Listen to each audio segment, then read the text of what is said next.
Today we're looking at how I determine the areas that I want to fish first, the baits and presentations I'm using to cover water to locate where those bass are, and the lures I'm using to pick apart those areas once I've located those bass. And it includes a heavy dose of topwater, even in early March. Stick around, you don't want to miss this one. Got him! On a topwater popper. It's not bad either. Yep, that's a good fish. That's a nice fish. Oh, come here, you.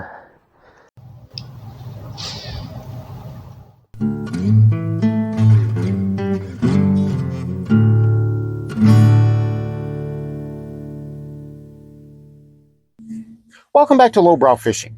And it never fails, whenever I do a video that ruffles some feathers, that goes against what people like or they normally think, the haters come out of the woodwork and leave some pretty nasty comments, like this one right here.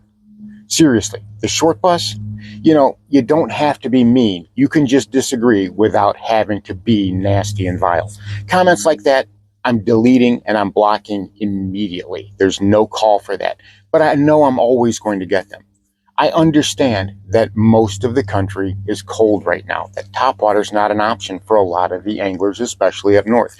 But it's not going to be that way for very much longer. Pretty soon that ice will melt and topwater will be available to you sooner than you think. Just because the water's a little bit cold doesn't mean you don't want to try topwater. I've caught plenty of topwater bass in 40 degree, 50 degree water. Not any problem with it. So give it a try. So my point is, I want to make a video today about how I go about locating those bass because we've got the spawn going on right now. We are right in the thick of the spawn here in South Mississippi. And yes, it's the first week of March. It's late February going into the first week of March whenever this video goes live. And I'm telling you, I can catch bass without fishing beds. I don't like fishing beds, but I can catch better bass. So I don't need to fish beds. I can stay back off of them because like I did the video about last year that made pro anglers mad at me, those big girls aren't on bed. If you want to mess with a little buck male for a while, go right ahead. You can mess with that little buck male for an hour, hour and a half, maybe catch it, maybe not, as it keeps grabbing your bait, swimming to the side and spitting it out, and you don't ever get a hook set on it.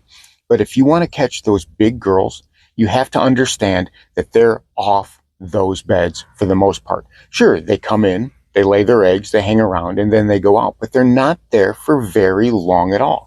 And it's always the males after the eggs hatch that turn into fry garters. So by that point, the females are long gone.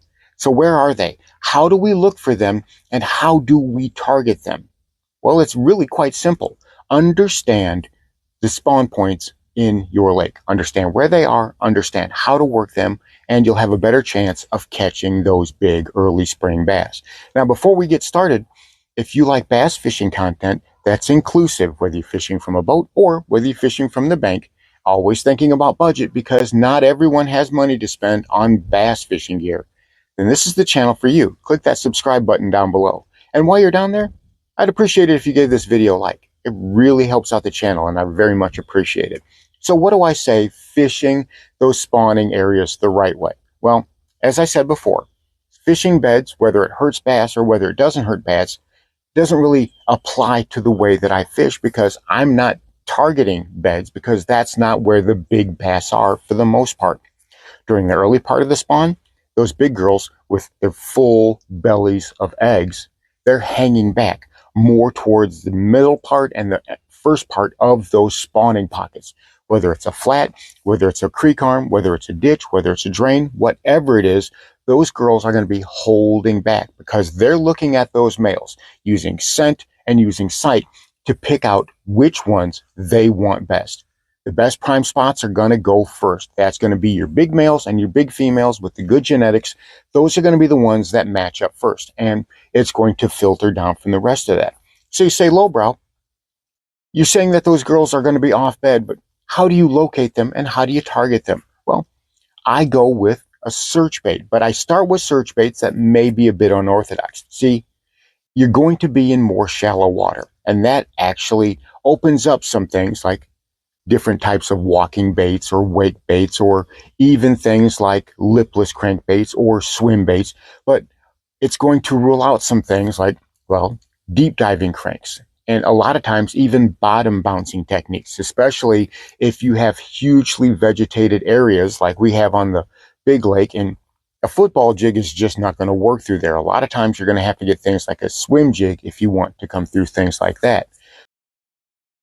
But specifically, what am I working? Well, I'm going to come around kind of in a sneaky, stealthy way to those pockets. Whenever I'm identifying a pocket that those bass are going to be spawning in, or I suspect that they're spawning in, I'm going to hang back a bit and I'm going to start making casts just to see if anybody is home. And a lot of times you'd be surprised at how quickly I can come up with a few fish even before I get back into that spawning pocket.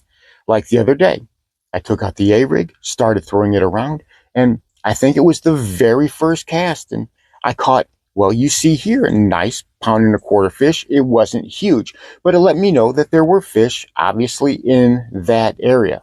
That was probably a buck male who did not get the chance to spawn. Well, a lot of times they don't happen. Either they're not genetically gifted enough, or they're not big enough, or whatever, so they don't get to spawn. And they're back out further in the pockets. A lot of times they might make beds in that deeper water, trying to entice a female and hoping that something happens.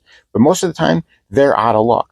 But you see that little buck male attacked 2 baits. It had 2 hooks in its mouth, which means it was voracious. It was attacking that thing. Maybe it thought it was a threat to its territory, or maybe it was going for a meal. But the point is that A-rig got hammered.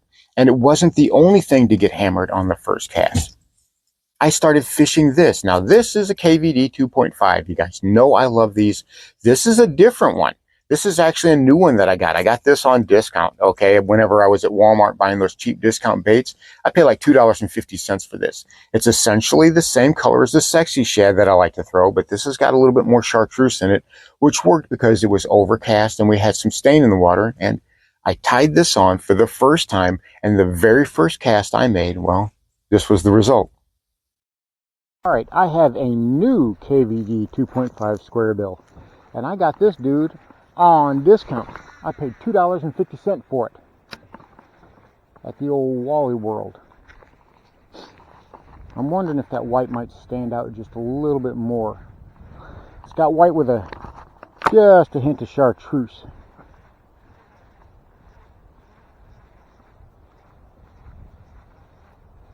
Try a little bit more cranking to...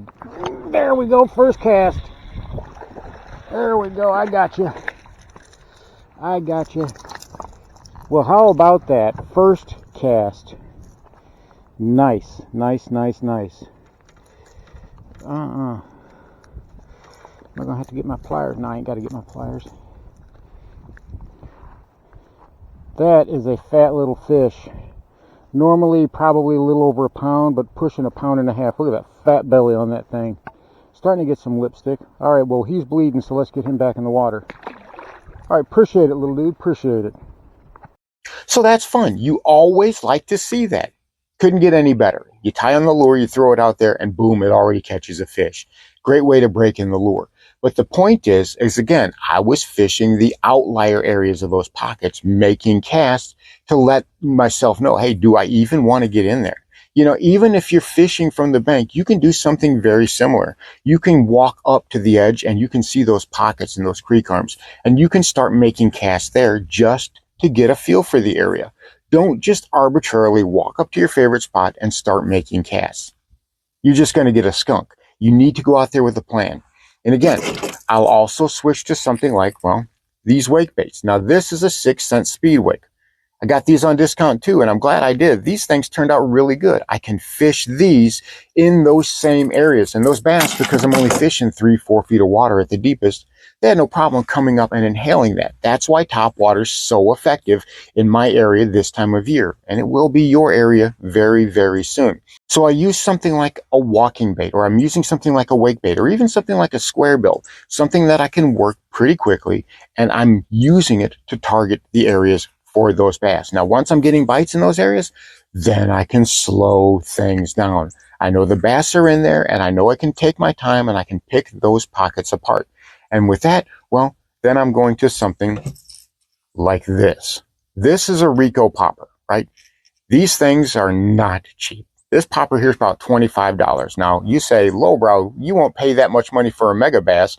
Why are you paying that much money for a popper? Well, this was not purchased by me.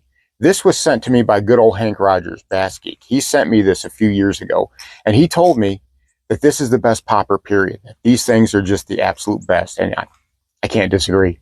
I've got poppers, I've got all kinds of different poppers and chug bugs and whatnot.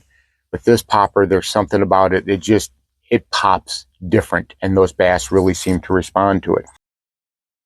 I used it in those areas where I had already found fish, in those spawning pockets where I knew the bigger girls are going to be pulled back out some, and I knew that they were going to be off bed by this point, heading back out, because most of those big girls in my area have already spawned. And well, I threw that thing right out in the middle where I thought those bass were going to be, and this was the result.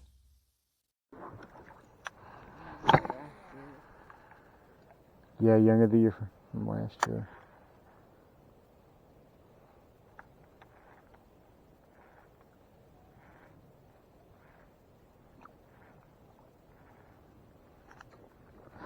Got him! On a topwater popper. It's not bad either. Nope, that's a good fish.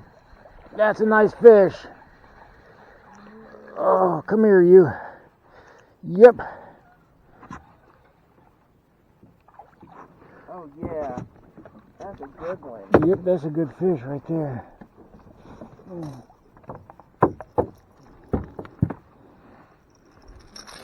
That's a huge bass. That's a 4-pound fish. That's a beautiful fish, Joe. That is a 4-pound fish. Thanks, universe. You just let him win. On the popper. That's a pretty fish. Has it got the right colors? No, he's got black lips. That is a 4-pound bass right there, kids. I got a black spot on the tail. Boy, you went for it. That's nice. That was a nice bass. On the popper. That is a really nice bass. That bass is right in the 4-pound range. This is a female. Moving up, shallow, getting ready to spawn. Gorgeous bass. We sure do appreciate it. Thank you, thank you, thank you. Ooh, bonk! Well, I guess you're going to try to sink my boat. So easily the biggest bass I've caught so far this year, right in that 4-pound range. And I've caught several 3.5 pounders. And all of the big fish I've caught this year have been on topwater, using those same techniques. I've been doing it on a frog. I've been doing it on a wake bait. I've been doing it on a walking bait, and even a popper. And the way that I'm working that popper isn't so hard. Even though it looked like I'm tossing it out to the middle and trying to cover water, I'm working it very specifically. I'm trying to pick apart that particular area of water. It looks like a do-nothing area of water, but I'm still working it. I'm making it pop, and then I'm stopping it. I've seen guys work poppers like walking baits, where they just walk them. I don't do that. I work it pretty much like I work every other type of bait that I work on topwater, just like the frogs and the spooks and the boy howdies and whatnot.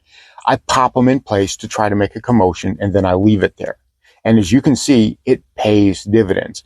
That was a really nice fish. But what it boils down to is being able to identify the pockets that those bass are going to be spawning in, hanging back and searching those areas to see who's home, and then beginning to pick it apart. I'm telling you, you will catch some really nice bass in the spring. Probably the nicest bass that you catch all year. So give that a try. I'm telling you, you're going to love the results. So there you have it. My methods for identifying the productive spawning pockets, how I'm covering water, and picking the areas apart once I found those good fish. You don't have to fish the beds to catch those larger fish if you can identify where those big females are at. Give it a try. I think you're really going to like the results. Thanks for watching Lowbrow Fishing. We'll catch you in the next one.